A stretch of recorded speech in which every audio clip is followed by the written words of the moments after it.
নমস্কার, education online অনুষ্ঠানে তোমাদের সবাইকে অনেক অনেক স্বাগত জানাই, সুপ্রভাত জানাই। অনুষ্ঠান বহুদিন ধরে তোমাদের পছন্দের অনুষ্ঠান। এই অনুষ্ঠানের মাধ্যম দিয়ে তোমরা নিজেদেরকে প্রিপেয়ার করতে পারছো এবং ঘরে বসেই হোক না কেন আমাদের এই চার দেওয়ালের মধ্যেও আমাদের অবশ্যই শিক্ষা প্রতিষ্ঠান তৈরি হতে পারে। এডুকেশন অনলাইন তার সবথেকে বড় উদাহরণ।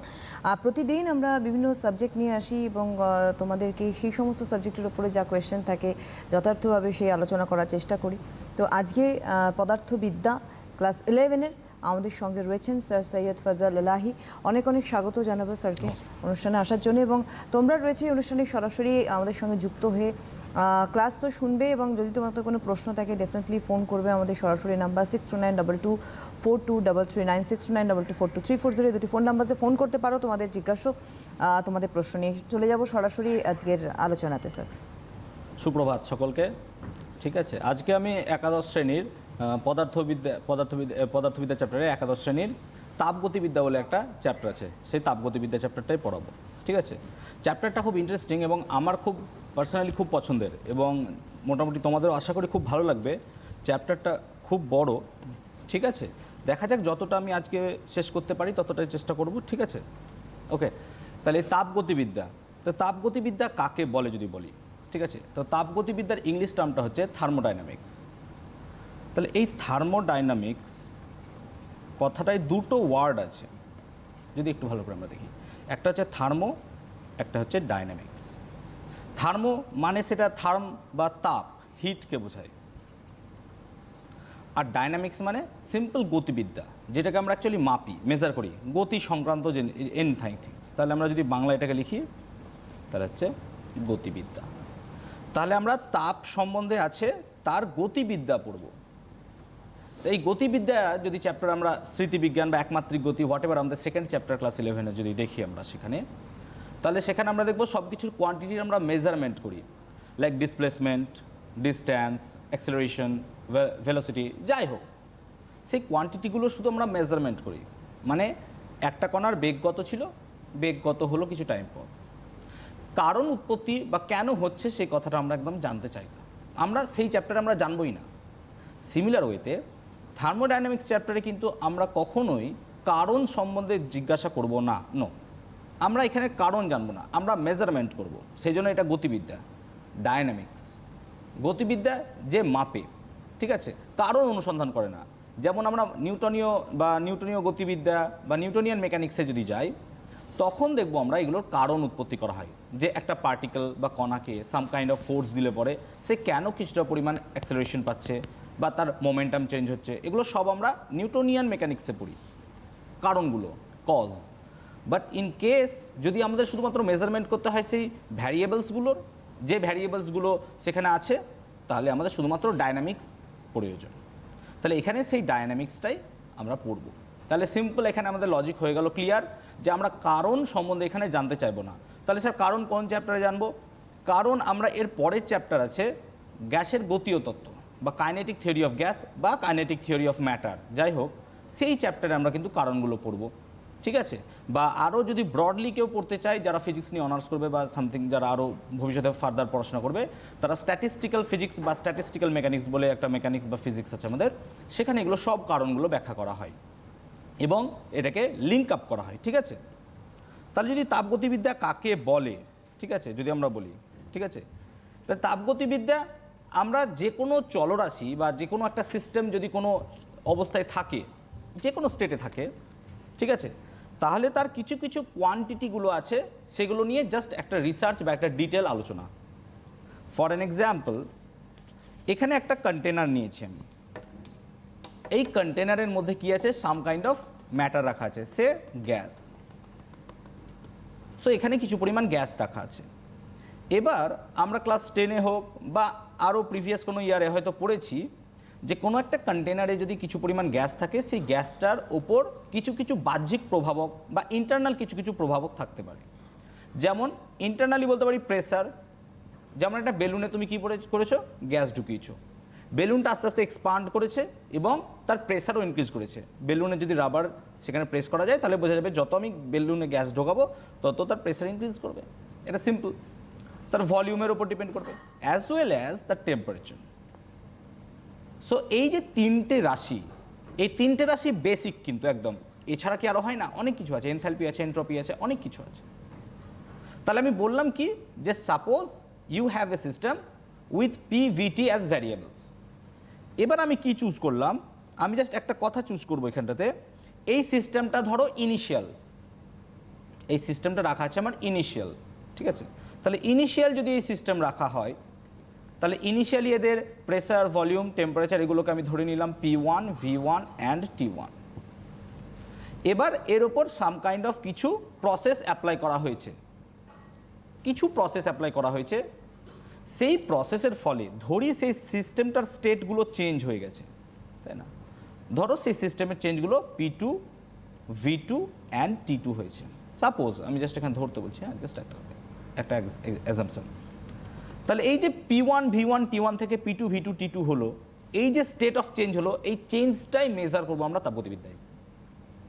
কেন হলো, কি কারণে হলো, উই জাস্ট ইগনোর, আমরা এখানে জাস্ট ইগনোর করবো, ঠিক আছে।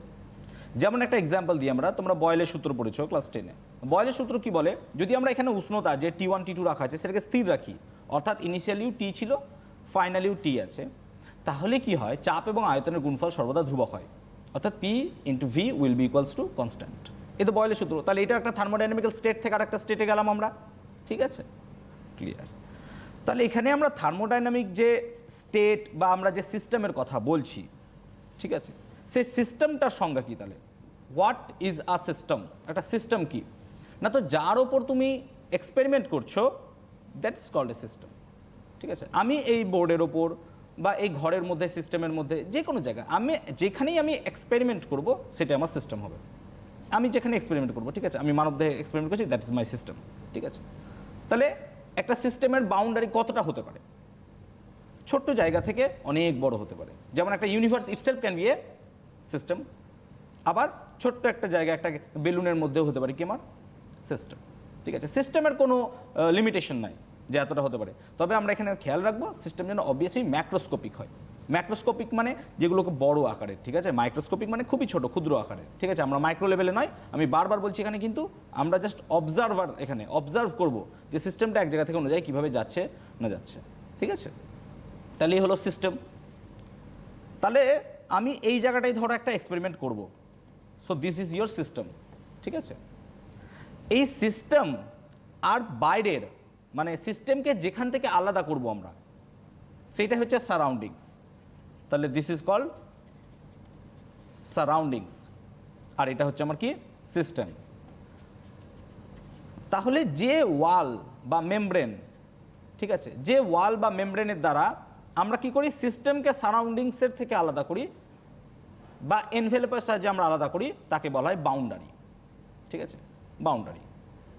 তাহলে বাউন্ডারি সিস্টেম, সিম্পল সিস্টেম থেকে সারাউন্ডিংকে আলাদা করবে, বা একটা এনভেলপ, ঠিক আছে। যেমন একটা বেলুন, বেলুনের যে মেমব্রেনটা আছে সেই মেমব্রেনটাই কিন্তু কী করছে, সারাউন্ডিংসের সঙ্গে সেই সিস্টেমের ডিফারেন্স ক্রিয়েট করছে। ক্লিয়ার হয়েছে আশা করি। তাহলে এই ওয়াল বা মেমব্রেন বা whatever you can say boundary can be broadly classified into 3 types, ঠিক আছে। এটাকে 3টি ভাগে আমরা ভাগ করতে পারি ফার্দার। কি কি? সো বাউন্ডারি, তাহলে একটাকে বলতে পারি আমরা open boundary. Open boundary, what is a open boundary? তাহলে ওপেন বাউন্ডারি কি? এমন একটা সিস্টেম যেখানে ম্যাটার, পদার্থ, অ্যাজ ওয়েল অ্যাজ হিট বা এনার্জি দুটো ইন্টারাকশন করতে পারে। Let me take you example. ধরো আমরা সবাই বাড়িতে রান্না করি, রান্না করার সময় কি করি আমরা, যখনও জল গরম করি বা ভাত ফোটাই, সাপোজ একটা জল গরম করছি কোনো পাত্রে, আমি কোনো একটা পাত্রে জল গরম করছি। এবার ধরো লিড বা ঢাকনাটা আমি খুলে রেখেছি, তাহলে কি হবে, আমি ওই যে গ্যাস দিচ্ছি বা আগুন দিচ্ছি ওই কন্টেনারের মধ্যে, সেই তাপটা কোথায় যাচ্ছে, সিস্টেমে যাচ্ছে, সিস্টেম বলতে জলের মধ্যে, এবং সেখান থেকে কিছু পরিমাণ তাপ ওই লিড যেখানে নেই, ঢাকনা নেই, উপরটা ফাঁকা অংশ, সেখান থেকে উপরে চলে যাচ্ছে। তাহলে হিটের এক্সচেঞ্জ হচ্ছে, এবং যদি সার্টেন অ্যামাউন্ট অফ হিট পাওয়া যায় তার মধ্যে, ঠিক আছে, 537 ক্যালোরি যদি পেয়ে নেয় ও তাপ, তাহলে কী হবে, সেই জায়গা থেকে ম্যাটারও মানে জলীয় বাষ্প ভাসতে থাকবে উপরে। তাহলে জলীয় বাষ্প আমার চলে যাচ্ছে, ম্যাটারও যাচ্ছে, অ্যাজ ওয়েল অ্যাজ কি যাচ্ছে, হিটও যাচ্ছে। So this can be called as open system. তাহলে সিম্পল একটা ওপেন সিস্টেম কী হবে, এইরকম এটা সিম্পল ওপেন, ঠিক আছে। একটাকে বলা হয় আইসোলেটেড। আইসোলেটেড বাউন্ডারি মানে no exchange of heat as well as matter এবং হিটের কোনো এক্সচেঞ্জ হবে না, ঠিক আছে। যেমন একটা থার্মোফ্লাস্ক, যদি আমি একটা থার্মোফ্লাস্ক কনসিডার করি, ঠিক আছে, এটা যদি থার্মোফ্লাস্ক হয়, ঠিক আছে, তাহলে এর মধ্যে থেকে না হিট যাবে না আমার ম্যাটার যাবে। অবভিয়াসলি ম্যাটার তো আমাদের যাই না, থার্মোফ্লাস্কে আমরা যদি দেখি ঢাকনা লাগিয়ে দিলে পর আর কোনো ম্যাটারের আদান প্রদান হবেই না। বাট যেহেতু এটা আইডিয়াল নয়, আমরা মোটামুটি এখানে সবগুলো আইডিয়াল সম্বন্ধে আলোচনা করছি, যেহেতু এটা আইডিয়াল নয় তাই এখানে আস্তে আস্তে হিটসে রেডিয়েট করতে থাকবে, ঠিক আছে। যেহেতু এটা আইডিয়াল নয়, আইডিয়াল থার্মোফ্লাস্ক হলে পরে তুমি আজকে যে পরিমাণ হিট রাখবে সেটা 5 বছর 10 বছর পর সেম অ্যামাউন্ট অফ হিট রাখবে, কিন্তু এটা আইডিয়াল নয়। আমাদের এখানে 100% বলে ফিজিক্সে কোনো লজিক হয় না, ঠিক আছে, সামান্য পরিমাণ ডেফিসিয়েন্সি তাদের মধ্যে হয়। তাহলে এটা হচ্ছে একটা আইসোলেটেড। সো আইসোলেটেডের এক্সাম্পলটা কি হতে পারে? থার্মোফ্লাস্ক, সিম্পল। আর একটা বাউন্ডারি হচ্ছে ক্লোজড বাউন্ডারি। ক্লোজড বাউন্ডারি কি? ঠিক এই সিস্টেমটাই, এর মধ্যে আমি ঢাকা দিয়ে দিলাম। তাহলে এই সিস্টেমটাই যদি আমি করি, দিয়ে এর মধ্যে একটা আমি ঢাকনা দিয়ে দিই বা ঢাকা দিয়ে দিই হোয়াট এভার, তাহলে কি হবে? এই ঢাকনাটা বা ঢাকাটা অ্যালুমিনিয়াম দিয়ে বা তামা দিয়ে হোয়াট এভার কোনো একটা মেটাল দিয়ে যদি তৈরি হয়, তাহলে সেই মেটালের মারফত হিট বা এনার্জি কী হবে? ট্রান্সফার হতে থাকবে। তার মানে হিট ওপরে চলে যাবে, but any kind of matter যাবে না। সো ক্লোজড সিস্টেম বলতে এমন একটা সিস্টেমকে বুঝবো আমরা যেখানে ম্যাটার যাবে না, বাট হিট বা এনার্জি যাবে। তাহলে এই তিনটে হচ্ছে boundary. Boundary can be real or imaginary. একটা বাউন্ডারি রিয়েল হতে পারে, ইমাজিনারিও হতে পারে, ঠিক আছে, ক্লিয়ার হয়েছে? তাহলে এই হচ্ছে আমাদের বাউন্ডারি কনসেপ্ট। এই বাউন্ডারিকে ভেবে বা বাউন্ডারি কনসেপ্ট নিয়ে আমরা তাহলে সিস্টেমকে 3 রকমভাবে ভাগ করতে পারি। একটা হচ্ছে ওপেন সিস্টেম, এমন একটা সিস্টেম যার বাউন্ডারি হয়তো নেই, আমরা এরকমভাবে ভাবতে পারি। তাহলে একটা সিস্টেমের যখন বাউন্ডারি নেই, তার মানে কি any kind of matter or heat whatever সবই কী হবে? ইন্টারচেঞ্জ করবে বা এক্সচেঞ্জ করবে, ঠিক আছে, তার মধ্যে পার্টিসিপেট করবে। আইসোলেটেড সিস্টেম, ঠিক আছে, যার বাউন্ডারি বা আইসোলেটেড সিস্টেম যার বাউন্ডারি হচ্ছে কি রিজিড, এবং এখান দিয়ে কোনো রকমের হিট বা ম্যাটার বা এনার্জি কিছুই যাতায়াত করবে না। এটা হচ্ছে isolated system. And closed system, closed সিস্টেমের উদাহরণ কী হতে পারে? আমাদের এই জল গরম করছি ঢাকনা দিয়ে, তাহলে কি হচ্ছে? সেখানে ম্যাটার যেতে পারছে না, বাট সেই সিস্টেমের মধ্যে হিটের আমাদের আদান প্রদান হচ্ছে। এই হলো সিস্টেম সম্বন্ধে কতগুলো ধারণা যে আমাদের কি কি সিস্টেম হতে পারে, ঠিক আছে।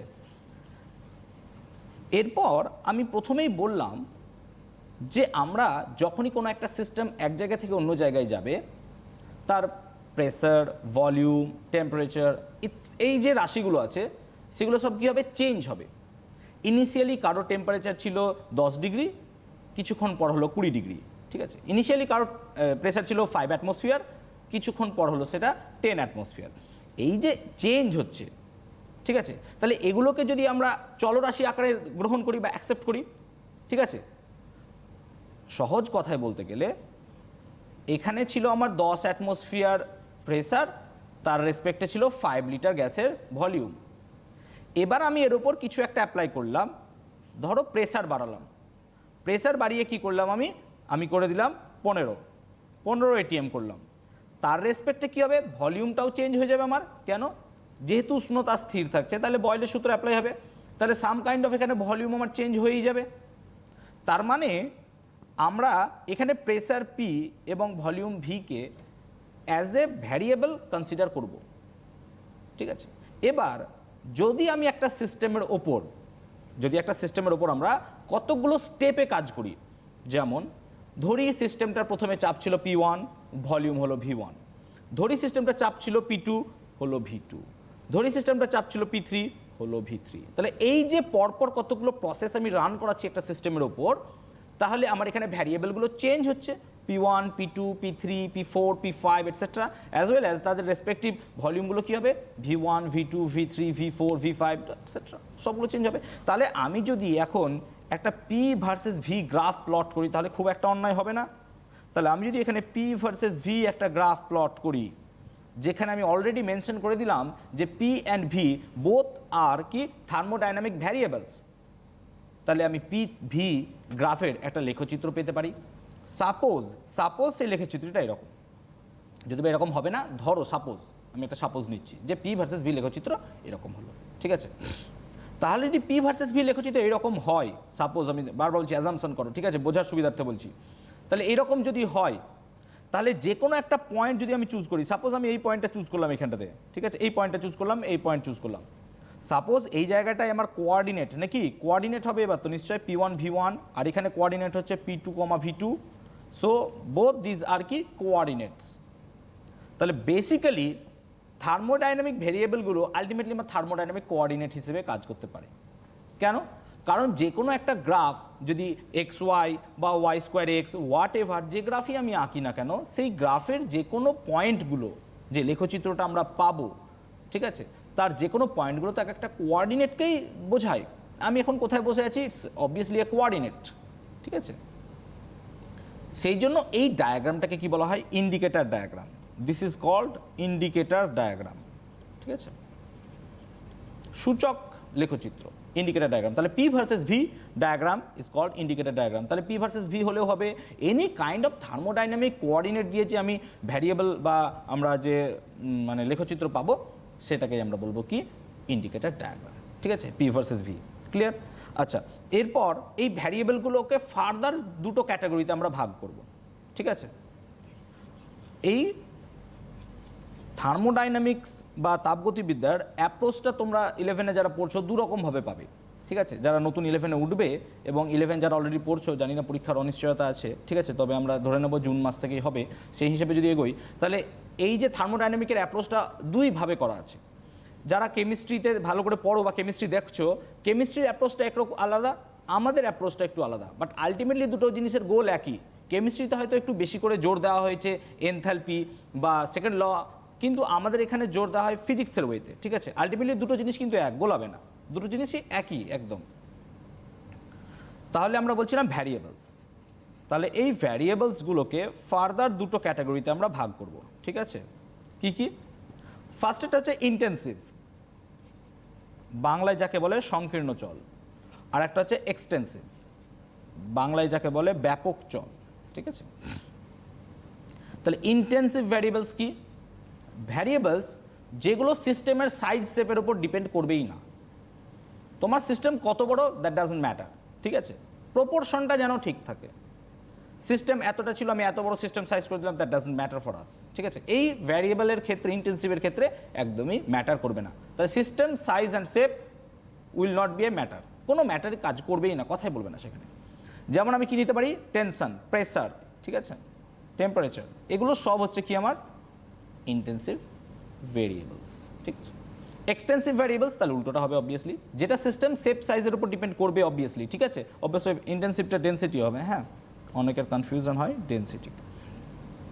তাহলে এটা সিস্টেম শেপ সাইজের উপর অবশ্যই ডিপেন্ড করবে, ঠিক আছে। তাহলে সিস্টেম শেপ সাইজ এগুলোর উপর ডিপেন্ড করবে, যেমন ভলিউম, তুমি সিস্টেমটা বাড়াবে তাহলে ভলিউম অবভিয়াসলি চেঞ্জ হবে, যেমন লেংথ, এরিয়া, ঠিক আছে, এগুলো সবই এক্সটেন্সিভ ভেরিয়েবলসের মধ্যে আমাদের পড়বে ভেরিয়েবলস, ঠিক আছে। একটা নতুন টার্ম আমি কথা বলছি, সেটা হচ্ছে কেমিক্যাল পোটেনশিয়াল, ঠিক আছে। আমাদের ফিজিক্সের অনেক বই এগুলো নেই যেগুলো আমি পড়াচ্ছি, ঠিক আছে, একটু দেখবে। তাহলে কি কেমিক্যাল পোটেনশিয়াল?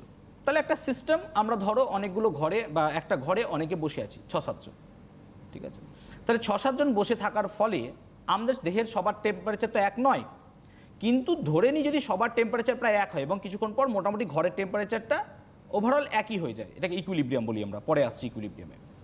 তাহলে আমরা সবাই বসে আছি, এবার যদি বাইরে থেকে কেউ একজন আসে ঘরে ঢুকে, তাহলে তার অ্যাডজাস্টমেন্টের জন্য কিছু পরিমাণ এনার্জি কী করতে হয়, অ্যাড করতে হয়, ঠিক আছে। তাহলে যদি কোনো একটা সিস্টেমের মধ্যে কোনো একটা সিঙ্গেল পার্টিকেলকে আমি অ্যাড করতে চাই, ঠিক আছে, তাহলে কোনো একটা সিস্টেম আছে, সেই সিস্টেমে বাইরে থেকে আমি কি করছি, একটা single particle, just one single পার্টিকেলকে আমি কি করছি, তার মধ্যে অ্যাড করছি। তার জন্য যে পরিমাণ অ্যামাউন্ট এনার্জি প্রয়োজন, যে অ্যামাউন্ট এনার্জি প্রয়োজন, that is called chemical potential, এবং একে মিউ দ্বারা লেখা হয়, ঠিক আছে, কেমিক্যাল পোটেনশিয়াল। তাহলে ধরে নিই যে ডিএন সংখ্যক যদি পার্টিকেল থাকে আমার, কারণ আমরা সবসময় তো একটা সিঙ্গেল পার্টিকেলকে নিয়ে আলোচনা করব না, তাহলে যদি ডিএন সংখ্যক পার্টিকেলকে আমার কোনো একটা সিস্টেম বা থার্মোডাইনামিক সিস্টেমের মধ্যে ঢোকাতে বা প্রবেশ করাতে যদি আমার কি লাগে, ডি বা সাম ডাব্লু এনার্জি লাগে, তাহলে আমরা এখানে মিউ সমান কি লিখতে পারি, so we can write that mu will be equals to del W by del N বা ডিডাব্লু বাই ডিএন, হোয়াট এভার তুমি যাই লিখবে, বা ডাব্লু বাই এন, সিম্পল, ঠিক আছে। তার মানে এনটা এখানে যদি ইউনিট হয়, ইউনিট মানে ইউনিটি, এক, সেই জন্য আমি বারবার বললাম একটা সিঙ্গল পার্টিকেল। একটা সিঙ্গল পার্টিকেলকে যখন কোনো একটা সিস্টেমে আমি কি করব, ইন্ট্রোডিউস করাবো বা তার মধ্যে প্রবেশ করাবো, তাহলে সাম কাইন্ড অফ এনার্জি, কিছু পরিমাণ এনার্জি কি হবে তার মধ্যে প্রয়োজন হবে। ঠিক আছে, এইটাকে বলা হবে কেমিক্যাল পোটেনশিয়াল। এবার সহজেই বা একদম সরাসরি আসি আমি কোথায়, থার্মোডাইনামিক ইকুইলিব্রিয়ামে। ইকুইলিব্রিয়াম জিনিসটা কি, আমরা বলি সাম্য, দের ইজ নো ডিফারেন্সেস। ঠিক আছে, দুটো জলের বোতলের জলতলের পার্থক্য আছে, যদি দুটোকে কানেক্ট করে দাও তাহলে দুটো জলতল সেম লেভেল চলে আসবে, জলের সমোচ্চশীলতা ধর্ম, সাম্য চলে এলো। সাম্য মিন্স সবার মধ্যে ইকুয়ালি ডিস্ট্রিবিউটেড হবে। ঠিক আছে, এরকম কিছু একটা ফান্ডা। তো থার্মোডাইনামিক ইকুইলিব্রিয়াম জানতে গেলে আমাদের 3 রকমের ইকুইলিব্রিয়াম জানতে হবে। ঠিক আছে, প্রথমেই বলি মেকানিক্যাল ইকুইলিব্রিয়াম। ঠিক আছে, ইকুইলিব্রিয়াম আর লিখছি না, আমি মেকানিক্যাল লিখছি। মেকানিক্যাল ইকুইলিব্রিয়াম কি না, তো যদি কোনো একটা সিস্টেমের মধ্যে কোনো আনব্যালেন্সড ফোর্স না থাকে, আনব্যালেন্সড ফোর্স মানে আমি এখানে বসে আছি, বাইরে থেকে একটা কেউ ধাক্কা মারলো, ঠিক আছে, বা এরকম করে একটা ঠেলে দিল, তাহলে একটা আনব্যালেন্সড ফোর্স আমার উপর কাজ হলে আমি তার অপোজিট বা যেদিকে ফোর্স কাজ করছে সেদিকে সরে যাব, এটা হচ্ছে আনব্যালেন্সড ফোর্স। তাহলে সিম্পল কোনো একটা আনব্যালেন্সড ফোর্স যদি সিস্টেমের উপর না কাজ করে, তাহলে সেই সিস্টেমটা কি থাকবে, সিম্পল ইকুইলিব্রিয়ামে থাকবে। এবং এই ইকুইলিব্রিয়ামকে আমরা বলবো মেকানিক্যাল ইকুইলিব্রিয়াম বা যান্ত্রিক সাম্য। মেকানিক্যাল মানে হচ্ছে যান্ত্রিক, আর ইকুইলিব্রিয়াম মানে হচ্ছে সাম্য। ঠিক আছে, আচ্ছা নেক্সট 2 হচ্ছে কেমিক্যাল ইকুইলিব্রিয়াম। কেমিক্যাল ইকুইলিব্রিয়ামটা কি না, তো কোনো একটা সিস্টেমের যদি স্ট্রাকচারাল কোনো পরিবর্তন না হয়, সাপোজ ডিফিউশন বা ব্যাপনের জন্য বা অন্য কোনো প্রসেস, ঠিক আছে, যে কোনো প্রসেসের জন্য যদি স্ট্রাকচারাল কোনো চেঞ্জ না আসে বা ফরমেশনের যদি কোনো চেঞ্জ না আসে, so that type of equilibrium can be called as chemical equilibrium. So এটা হচ্ছে আমার কেমিক্যাল ইকুইলিব্রিয়াম। ক্লিয়ার হচ্ছে? And the third and the most important হচ্ছে থার্মাল ইকুইলিব্রিয়াম। এবার এটা তো আমরা ইজিলি বুঝতেই পারছি যে থার্মাল ইকুইলিব্রিয়ামটা কি, যদি টেম্পারেচার একই থাকে। ঠিক আছে, যেমন আমরা যদি এসি ঘরে থাকি, কিছুক্ষণ পর সব যন্ত্রপাতি বা যে জিনিসপত্রগুলো আছে সবার টেম্পারেচার প্রায় একই হয়ে যায়, এক্সেপ্ট হিউম্যান, কারণ আমাদের মানবদেহের 98.4 ডিগ্রি ফারেনহাইট বা বিভিন্ন জনের বিভিন্ন রকম থাকে টেম্পারেচার। ঠিক আছে, তাহলে থার্মাল ইকুইলিব্রিয়াম মিন্স টেম্পারেচার সব জায়গায় সমান থাকবে, কেমিক্যাল ইকুইলিব্রিয়াম মিন্স স্ট্রাকচারাল বা ফরমেশনের কোনো রকমের কোনো সমস্যা হবে না, এবং মেকানিক্যাল ইকুইলিব্রিয়াম মানে any kind of unbalanced force তার মধ্যে থাকবে না। যখন এই 3টে ইকুইলিব্রিয়াম একসঙ্গে কাজ করবে, এই 3টে ইকুইলিব্রিয়াম যখন একসঙ্গে কাজ করবে, then it is called as thermodynamic equilibrium. So thermodynamic equilibrium means 3 equilibrium, that is mechanical equilibrium, chemical equilibrium and thermal equilibrium acting at a same time. একটা সিস্টেম আমরা যখনই তাকে থার্মোডাইনামিক্যাল সিস্টেম বলবো, that means you are always বা we are always talking about the system or the state in equilibrium. আমাদের একটা system বা স্টেটকে অবশ্যই ইকুইলিব্রিয়ামের মধ্যে ভাবতে হবে। ঠিক আছে, তো ইকুইলিব্রিয়াম হতে গেলে যে কোনো একটা ইকুইলিব্রিয়াম যদি বন্ধ হয়ে যায়, বা suppose you have some mechanical equilibrium কাজ করছে না, আনব্যালেন্স ফোর্স অবশ্যই উপস্থিত আছে, দেন থার্মোডাইনামিক ইকুইলিব্রিয়াম থাকবে না।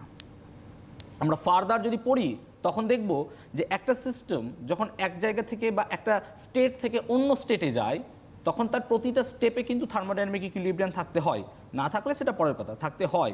ঠিক আছে, ক্লিয়ার হয়েছে? তাহলে এই হলো আমাদের থার্মোডাইনামিক ইকুইলিব্রিয়াম। ঠিক আছে, এরপর যেটা পড়াবো সেটা হচ্ছে কোয়াসি স্ট্যাটিক প্রসেস। ঠিক আছে, টার্মটা একটু দেখবে। Quasi static process. ঠিক আছে, কোয়াসি স্ট্যাটিক প্রসেস, এটার যদি আমি অ্যাকচুয়াল ভেঙে বলি, সেটা হচ্ছে কি, একটা সিস্টেমের ওপর কিছু প্রসেস অ্যাপ্লাই করা হচ্ছে এবং সেটা ইনডিফাইনাইটলি স্লো। স্লো মিন্স খুবই স্লো। Let me take you an example. একটা এক্সাম্পল যদি আমি নিই, ঠিক আছে, ধরো তুমি 50 গ্রাম পোস্ত মাপবে, 50 গ্রাম পোস্ত। এবার কি করি আমরা, দাঁড়িপাল্লা হোক বা আমাদের যে ডিজিটাল তুলা যন্ত্র আছে তার মধ্যে কি করি, 50 গ্রামটা একসঙ্গে চাপিয়ে দিই। এবার 50 গ্রাম একসঙ্গে চাপিয়ে দিলে কি হবে, সিস্টেমটা আনব্যালেন্সড প্রথমেই হয়ে যাবে। লাইক একটা তুলা যন্ত্র, এদিকে তুমি 50 গ্রাম চাপিয়ে রেখেছো, পট করে যদি 50 গ্রামের পোস্ত দিয়ে দাও, তাহলে আনব্যালেন্সড অবশ্যই ক্রিয়েট হবে, অবশ্যই থার্মোডাইনামিক ইকুইলিব্রিয়াম থাকবে না। কিন্তু আমি যদি এটাকে এইভাবে ভাবি যে আমি একটা একটা করে পোস্ত রাখবো, ওখানে একটা পোস্ত রাখলাম, কিছুক্ষণ ওয়েট করলাম, ঠিক আছে, একটা পোস্ত রাখলাম আর একটু কিছুক্ষণ ওয়েট করলাম, ঠিক আছে। হ্যাঁ, এটা হাইপোথেটিক্যাল কনসেপ্ট অবভিয়াসলি, কিন্তু এটা করা যায় যদি তোমার মধ্যে অসীম ধৈর্য থাকে, তাহলে আমরা এটা অবশ্যই করতে পারবো, ঠিক আছে। তাহলে একটা একটা করে যদি পোস্ত আমরা ওখানে রাখি, সো আমরা দেখব এই একটা পোস্ত রাখার পর আর একটা পোস্ত পর্যন্ত একটা স্টেট থেকে আর একটা স্টেটে যখন সিস্টেমটা জাম্প করছে তখন তার ইকুইলিব্রিয়াম বজায় থাকছে, ইকুইলিব্রিয়াম কোনো বিঘ্ন হচ্ছেই না। তাহলে এই যে প্রসেসটা আলটিমেটলি 50 গ্রাম পোস্তে যদি আমার 500টা পোস্তর দানা থাকে, 500টা পোস্তর দানা, তাহলে আমি 500টা কাজের পর বা 500 প্রসেসের পর একটা প্রসেস হলো, তারপর আবার 2 নম্বর, আবার 3 নম্বর, এরকম করে পরপর যদি আমি 500 বার পোস্তগুলো ওখানে রাখি তাহলে এটা ইনডিফাইনাইটলি স্লো, এবং স্লো হওয়ার সঙ্গে সঙ্গে তাদের সঙ্গে বা একটা স্টেট থেকে আরেকটা স্টেটে যেতে গেলে থার্মোডাইনামিক ইকুইলিব্রিয়াম আমার বজায় থাকছে। তাহলে এই রকম প্রসেসকে আমরা বলবো কি কোয়াসি স্ট্যাটিক প্রসেস, ঠিক আছে, কোয়াসি স্ট্যাটিক প্রসেস। তাছাড়া আরও 2 রকমের প্রসেস হয়, একটা হচ্ছে সাইক্লিক প্রসেস আর একটা হচ্ছে মানে চক্রীয় পদ্ধতি আবর্ত প্রক্রিয়া, আর একটা হচ্ছে অনাবর্ত প্রক্রিয়া, মানে যেটা আবর্ত নয়। তাহলে সাইক্লিক প্রসেসটা কি? সাপোজ তুমি এই এ স্টেট থেকে একটা সিস্টেমের ওপর কাজ করছো, এটা some kind of process you are applying, ঠিক আছে, কিছু একটা কাজ করছো এবং সেটাকে তুমি এ থেকে বিতে নিয়ে গেলে, এবং বিতে নিয়ে যাওয়ার সঙ্গে প্রত্যেকটা পয়েন্টে, suppose this point, this point, this point, this whatever, infinitesimally small যে কোনো পয়েন্টে তোমার থার্মোডাইনামিক ইকুইলিব্রিয়াম কিন্তু মাস্ট থাকতেই হবে। তার সঙ্গেই যদি আমি সেই একই প্রসেসে বি থেকে এতে আসি, তাহলে এ থেকে বিতে গেলাম, বি থেকে এতে আসি, এবং বি থেকে এতে আসার সময় প্রত্যেকটা পয়েন্টে আমার কি থাকে, থার্মোডাইনামিক ইকুইলিব্রিয়াম বজায় থাকে। This process can be called as cyclic process. Simple একটা লজিক হচ্ছে, সাইক্লিক প্রসেস মানে গোল ঘুরবে, একটা সাইকেল কমপ্লিট করবে, কিন্তু তার মাঝে হতে হবে কি থার্মোডাইনামিক ইকুইলিব্রিয়াম। সেই থার্মোডাইনামিক ইকুইলিব্রিয়াম অবশ্যই কিন্তু মেনটেন করতে হবে, আদারওয়াইজ ইটস নট পসিবল, ঠিক আছে। অ্যাসাইক্লিক হলে কি হবে, এখান থেকে এত দূর গেল ফিরে আসবে না বেটা। যেমন নদী, আমি ব্রডলি এক্সাম্পল যদি নিই, নদী পাহাড় থেকে সোজা সমুদ্রে যায়, কখনো নদীকে এরকম দেখা যাবে না সমুদ্র থেকে পাওয়া যাবে, মানে সাইক্লিক প্রসেস হবে না। আবার এটাকে তুমি অন্যভাবে ভাবলে, যদি ভাবো যে সমুদ্র থেকে জল বাষ্পভূত হচ্ছে, ওটা অন্য প্রসেস। আমি বললাম কি প্রত্যেকটা পয়েন্ট ইকুইলিব্রিয়াম সেম আইডেন্টিক্যাল, এরকম অনেক ঘটনা থাকে, এগুলো হতে হয়, ঠিক আছে। এই quasi static, cyclic, acyclic process বাদে আমরা 3-4 রকমের থার্মোডাইনামিক্যাল প্রসেস সম্বন্ধে একটু প্রথমে আলোচনা করি, যাতে আমাদের ফার্দার স্টাডিজে কোনো সমস্যা না হয়। তাহলে প্রথমে হচ্ছে কি আইসোথার্মাল প্রসেস, ঠিক আছে।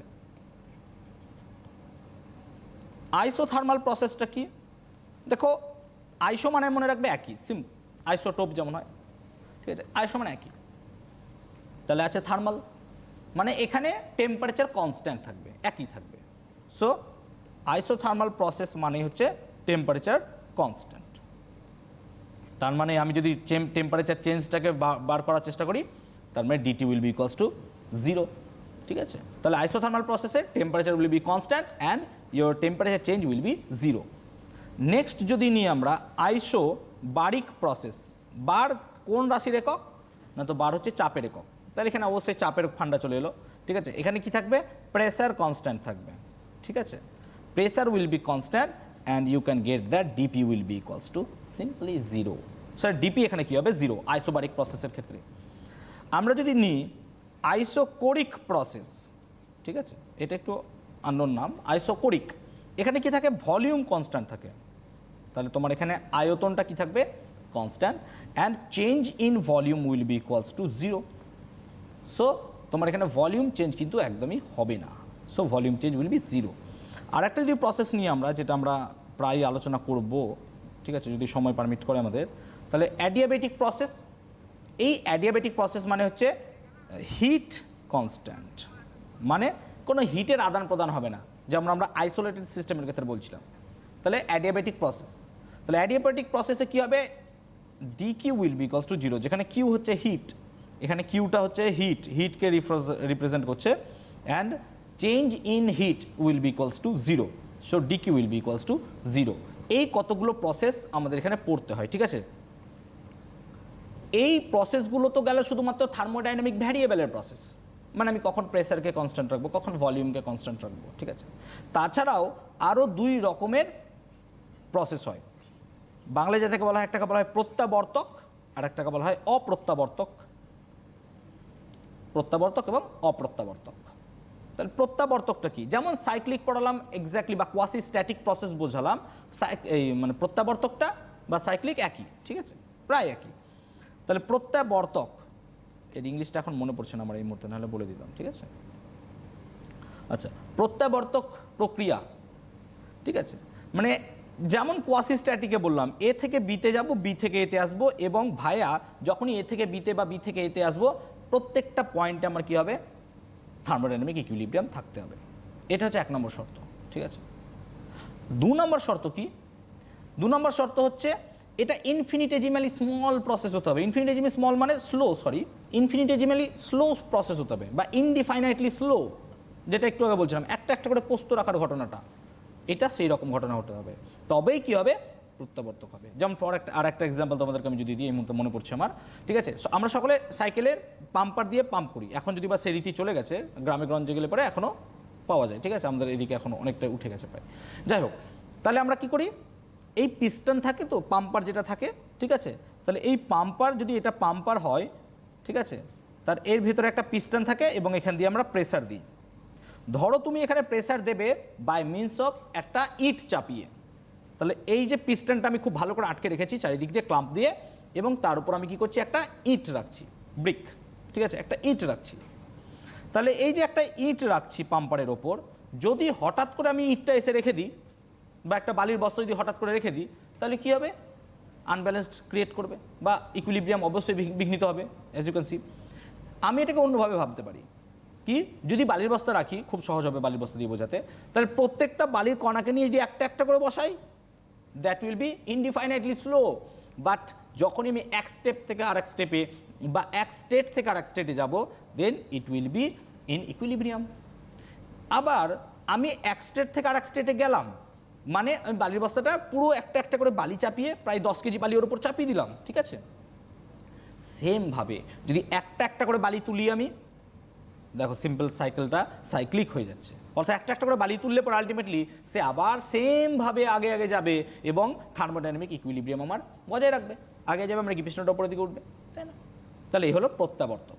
অপ্রত্যাবর্তক ক্রিয়া এরকম কোনো ঘটনা কাজ করবে না, অ্যাসাইক্লিক প্রসেস, ঠিক আছে, এরকমভাবে কোনো ঘটনায় সে নেবে না, হয়তো তার এক প্রসেস থেকে আরেক স্টেটে গেল কিন্তু তার ইকুইলিব্রিয়াম বজায় থাকলো না, ঠিক আছে, বা সেটা ইনডিফাইনাইটলি স্লো হলো না, যেটা আমি বলছিলাম যে যখন তুলাদণ্ড উপর দিকে দুটো তুলাদণ্ড থাকে, তো এরকমভাবে দুদিকে, একদিকে বাটখারা চাপাই আমরা, তাহলে আরেকদিকে যদি আমি ডাল বা পোস্ত হোয়াট এভার যাই মাপছি আমি এসে ফট করে রেখে দিলাম, বা এনি চেঞ্জ অফ স্ট্রাকচারাল ফরমেশনের কোনো প্রবলেম হলো কোনো সিস্টেমের মধ্যে, তাহলে এগুলোর মধ্যে একটাও কিন্তু হবে না। অর্থাৎ আমাদের বারবার বলছি, থার্মোডাইনামিক্সের মধ্যে কিন্তু থার্মোডাইনামিক্যাল ইকুইলিব্রিয়াম এইটা জিনিস একদমই চলবে না, বরদাস্ত হবে না, ঠিক আছে। ক্লিয়ার হলো এটা। তাহলে আমার থার্মোডাইনামিকের যে এক স্টেট থেকে আরেক স্টেটে যাওয়ার জন্য যে প্রসেসগুলো হয় সেই প্রসেস। এছাড়াও থার্মোডাইনামিক প্রসেসকে আরও 2 ভাগে ভাগ করা হয়, প্রসেস দিয়ে আমি শেষ করতে পারি না, এত রকমের প্রসেস আছে থার্মোডাইনামিক্সে, আমাদের বই হয়তো অনেক সংক্ষিপ্ত আকারে বলা আছে, ঠিক আছে, তাও না বললেও নয় অ্যাকচুয়ালি এইগুলো, ঠিক আছে, এর জন্য থার্মোডাইনামিক অনেক খুব হিউজ চ্যাপ্টার অ্যাকচুয়ালি, ঠিক আছে। তাহলে কি, একটা হচ্ছে আইসোথার্মাল, বা যেটা সমস্ত প্রসেস, ঠিক আছে। তাহলে আইসোথার্মাল প্রসেসটা নিয়ে যদি একটু বলি, একটু আগে বলছিলাম আমি, আইসোথার্মাল মানে টেম্পারেচার কোনো চেঞ্জ আসবে না। তাহলে এরকম কি সিস্টেম কখনো সম্ভব হতে পারে যে টেম্পারেচার চেঞ্জ হবে না, তাই না। আমি যদি পিস্টনের এক্সাম্পলটাই নিই, পিস্টনের এক্সাম্পলে কি হতে পারে, ঠিক আছে, যদি আমি খুব জোরে জোরে পাম্প করি, যখন আমি পাম্পারে পাম্প করি তখন কি হয়, পিস্টনটা বা পাম্পার কি হয়, গরম হয়ে যায়, তাই না, কই আইসোথার্মাল হলো না, ঠিক আছে। তার মানে আইসোথার্মাল হতে গেলে যদি টেম্পারেচার আদান প্রদান না হয়, মানে টেম্পারেচার যদি চেঞ্জ না হয়, এইটা যদি সেই সিস্টেম বলো বা পিস্টন বলো হোয়াট এভার বা পাম্পার বলো, সেইটাই তো আমার সিস্টেম। আমি প্রথমে সংজ্ঞায়িত করেছিলাম যে যার ওপর আমি এক্সপেরিমেন্ট করব that is called our system. আমরা এখন যেহেতু পাম্পারের ওপর কাজ করছি, সেই পাম্পারটাই হবে আমার কি, সিস্টেম। এটা ক্লিয়ার করতে পেরেছি আশা করি। তাহলে এরপর যখন আমি পাম্পারে পাম্প দেব, তখন কী হবে, এই সিস্টেমটা গরম হতে থাকবে। সো যদি গরম হয় তার মানে DT will be not equal to zero, zero নয়, তাই না। কিন্তু একে আমাকে ডিটি ইকুয়াল টু জিরো করতে হবে, মানে ফার্স্ট যদি 10 ডিগ্রি সেন্টিগ্রেড টেম্পারেচার ছিল, আমি যত রকমেরই প্রসেস করি না কেন, আমার ফাইনাল স্টেটে যদি 10 ডিগ্রি সেন্টিগ্রেড টেম্পারেচার থাকে, তাহলেই এটাকে বলা হবে আইসোথার্মাল প্রসেস, ঠিক আছে। তাহলে আইসোথার্মাল প্রসেস মানে এইরকম সিস্টেম। তাহলে এটা কিভাবে হতে পারে? 1 নাম্বার যদি আমি শর্ত বলি, খুব পরীক্ষায় আসে যে আইসোথার্মাল বা সমস্ত প্রক্রিয়ার শর্ত লেখো, এটা খুব পরীক্ষায় দেয়। 1 নাম্বার শর্ত কি? এই যে ধাতুর দেওয়াল বা যেটা আমরা বাউন্ডারি বলছিলাম, বাউন্ডারি, সেই বাউন্ডারি অবভিয়াসলি একটা মেটাল দিয়ে তৈরি করতে হবে, এবং এমন মেটাল যার তাপ পরিবাহিতা অনেক বেশি, ঠিক আছে? হিটকে খুব তাড়াতাড়ি কি করবে সে, কন্ডাক্ট বা মানে এক জায়গা থেকে অন্য জায়গায় পাঠিয়ে দেবে, মানে পরিবেশে ছড়িয়ে দেবে।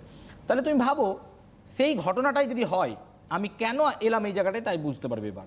যে আমি যখন বলছিলাম যে এই পাম্পারের ওপর আমি একটা করে বালির কণা রাখবো, তাহলে একটা করে যদি বালির কণা রাখি, একটা বালির কণা রাখলাম, সাপোজ একটা বালির কণা রাখাতে পিস্টন ইনফিনিটেজিম্যালি স্মল কিছু পরিমাণ কি হলো, নিচে ঢুকলো, খুব কম পরিমাণ, ঠিক আছে, যেটা ভাবার বাইরে, কিন্তু বিয়ন্ড আওয়ার ইমাজিনেশন আমি কিছুটা পরিমাণ ইমাজিন করলাম যে কিছুটা পরিমাণ নিচে ঢুকলো, তার মানে কি হলো, সিস্টেমটা আনব্যালেন্সড হলো, আর ইকুইলিব্রিয়াম নেই।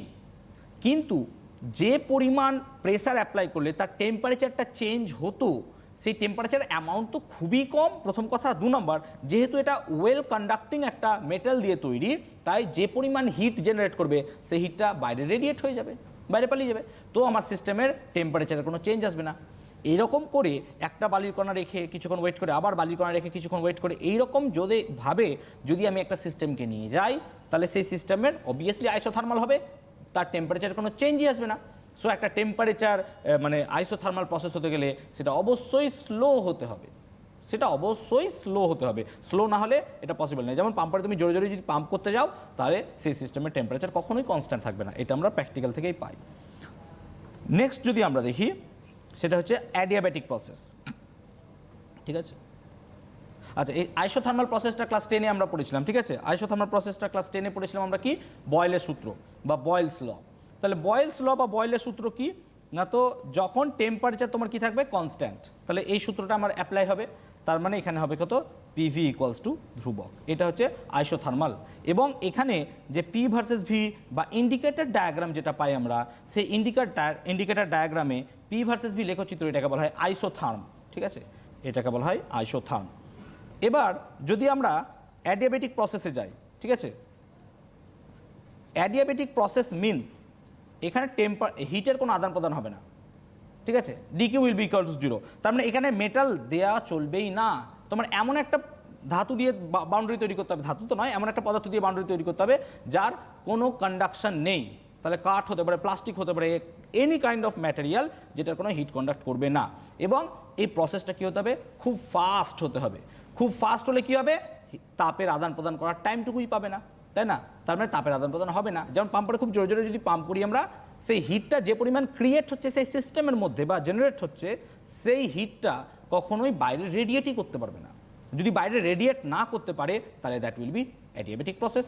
এবং এই অ্যাডিয়াবেটিক প্রসেসটা ফর্মুলা মেনে চলে PV to the power gamma equals to constant, ঠিক আছে? সময়ের অভাব আমি এগুলো প্রুফ করতে পারবো না, কারণ এটা খুব বড় চ্যাপ্টার, প্রথমে বলছি, সেই জন্য আমি আউটলাইন দিচ্ছি চ্যাপ্টারটা, ঠিক আছে? PV to the power gamma equals to constant. এবং এটাও যদি আমি পি ভার্সেস ভি লেখচিত্র অঙ্কন করি, তাহলে হয় এরকমই, কিন্তু এটা একটু স্টিপার হয়, স্টিপার মানে খাড়া বেশি হয়, ঠিক আছে?